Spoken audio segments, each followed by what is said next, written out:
आतमध्ये जातोय आणि हा असा पॅक सुद्धा होतोय आणि हे असं या पद्धतीने आपली ओम साईराम मैत्रिणींनो, जयश्री फॅशन हबमध्ये मी जयश्री आपल्या सर्वांचं स्वागत करते।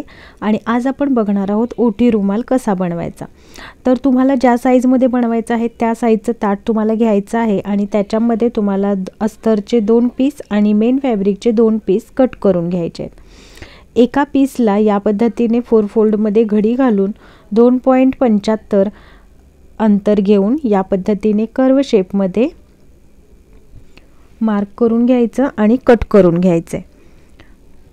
तर ओटी रुमाल हा खूप छान आणि नवरीला देण्यासाठी खूप छानसं गिफ्ट आहे की ज्यामुळे तुम्ही ते दिल्याने तिलाही त्याचा उपयोग होणार आहे आणि तुम्हालाही दिल्याचं काही ना काहीतरी समाधान होणार आहे। सध्या बघा कसं होतं की बऱ्याचदा आपल्याकडे लग्न सराई चालूच आहे आणि लग्न सराईमध्ये नवरीला आपल्याकडे केळवणाला बोलवण्याची पद्धत असते। तर अशा वेळेला तिला काय गिफ्ट द्यावं याच्यासाठी हा एक सुंदर पर्याय आहे। तर ज्या पद्धतीने तुम्ही बघत आहात त्या पद्धतीने तुम्हाला 2 मेन फॅब्रिक अस्तर जसं मी तुम्हाला दाखवलं तसं एकमेकांना जोडून घ्यायचं आहे आणि इथे आपल्याला फ्रिल तयार करण्यासाठी मी ते कॉन्ट्रास्ट वापरलेलं आहे। तर हे जे मी जिच्यासाठी ओटी बनवत आहे तिचं ब्लाऊज सगळे माझ्याकडेच होते शिवायला। तर तिच्याच मेन साडीसाठी कॉम्बिनेशन म्हणून मी हे येलो आणि ग्रीन असं हे घेतलेलं आहे। तर तिची मेन साडी आहे ती येलो कलरची आहे आणि ब्लाऊज तिचा हा असा मोरपंखी कलरचा आहे। तर तिच्यासाठी म्हणून मग मी हे 2 कॉम्बिनेशनमध्ये बनवलेलं आहे। तुम्ही सुद्धा जर तुमच्याकडे नवरी मुलगीची ब्लाऊज किंवा असं शिवण्यासाठी येत असेल तर तिच्यासाठी तुम्ही गिफ्ट म्हणून या पद्धतीने ओटी रुमाल देऊ शकता। तीही खुश होईल आणि तुम्हालाही तिला काहीतरी दिल्याचं समाधान मिळेल। माझ्याकडे जेव्हा पण लग्नाचे ब्लाऊज येतात तेव्हा मी नवरी मुलगीसाठी हा बटवा आहे किंवा बटवा म्हणा किंवा ओटी रुमाल म्हणा मी स्वतः तिच्यासाठी बनवून देत असते दरवेळी आणि हे माझ्याकडून तिच्यासाठी गिफ्ट असतं। तर बघा तुम्ही सुद्धा या पद्धतीने तुम्ही तुमच्या कस्टमरना देऊ शकता एखादं आपल्याकडून गिफ्ट म्हणून असं। आणि या पद्धतीने जोडून घेतल्यानंतर आपल्याला आता वरचा घेर मोजून घ्यायचा आहे आणि त्याच घेराच्या मापा एवढा आपल्याला इथे मेन फॅब्रिक आणि अस्तर अशी पट्टी तयार करून घ्यायची आहे जिची रुंदी आपल्याला ठेवायची आहे 3.5 ते 4 इंच। मी ते 4 इंच ठेवलेली आहे, तुम्ही 3.5 इंच सुद्धा ठेवू शकता, 3.5 इंच सफिशियंट आहे।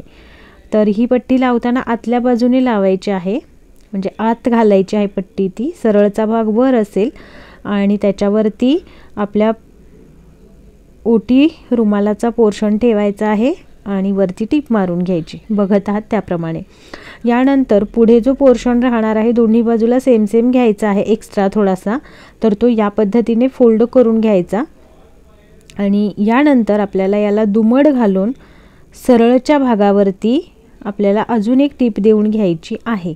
तर ती कशी द्यायची हे जरा नीट बघा म्हणजे तुम्हाला यामध्ये फिनिशिंगने कसं घेतलेलं आहे ते लक्षात येईल।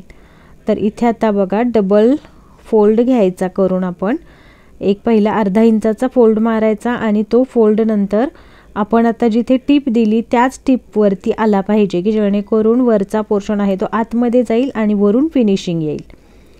तर या पद्धतीने पूर्ण गोल आपल्याला राऊंडमध्ये शिलाई लावून घ्यायची आहे आणि आपला ओटी रुमाल तयार होईल। तर याच्यामध्ये आता आपल्याला नॉट्स बसवून घ्यायचे आहे की जेणेकरून आपला रुमाल वरच्या बाजूने पॅक होईल। याच्यासाठी शक्यतो थोडी जास्तीची नॉट्स घ्यायची कारण बांधल्या काही वेळेला कसं होतं की रुमाल घेऊन आपल्याला चालता येत नाही म्हणजे लग्नामध्ये पूर्ण वेळ आपण हातात धरून नाही ठेवू शकत। अशा वेळेला मुलीचा कमरेला हा रुमाल पूर्ण बांधता येईल इतपत दोरी असावी असा म्हणजे मला ज्यांनी बनवायचा होता त्यांनी असं सुचवलं होतं की तिच्या कमरेला बांधावं लागेल तर त्या हिशोबाने दोरी ठेवा म्हणून, त्यामुळे मी इथे थोडी जास्ती दोरी ठेवलेली आहे। तर बघू शकताय तुम्ही हा आपला ओटी रुमाल तयार झालेला आहे आणि यामध्ये आता हा छोटा नारळ ठेवून बघितलात आणि उचललात तर बघा भरपूर आतमध्ये स्पेस राहतो आहे म्हणजे भरपूर मोठी ओटी आपण कॅरी करू शकतो। तर इथे आता हा जो नारळ आहे तो असोला नारळ म्हणतात। तर या पद्धतीचा जरी नारळ ओटीमध्ये घातला तरी सुद्धा बघा ओटी आपली व्यवस्थित पॅक होती आहे आणि अजून ओपन करून बघितला तर अजून भरपूर सारी स्पेस आतमध्ये शिल्लक आहे की ज्यामध्ये अजून भरपूर काही ना काहीतरी म्हणजे असतं ओटीचं सामान ते भरपूर बसू शकतं। तर तुम्हाला आजचा व्हिडिओ कसा वाटला हे कमेंट करून जरूर सांगा आणि नवरी मुलगीसाठी गिफ्ट म्हणून हा पर्याय कसा आहे, तुम्हाला आवडला का हे सुद्धा मला कमेंट करून सांगा. भेटूया पुढच्या व्हिडिओमध्ये. तोपर्यंत ओम साईराम. काळजी घ्या स्वतःची.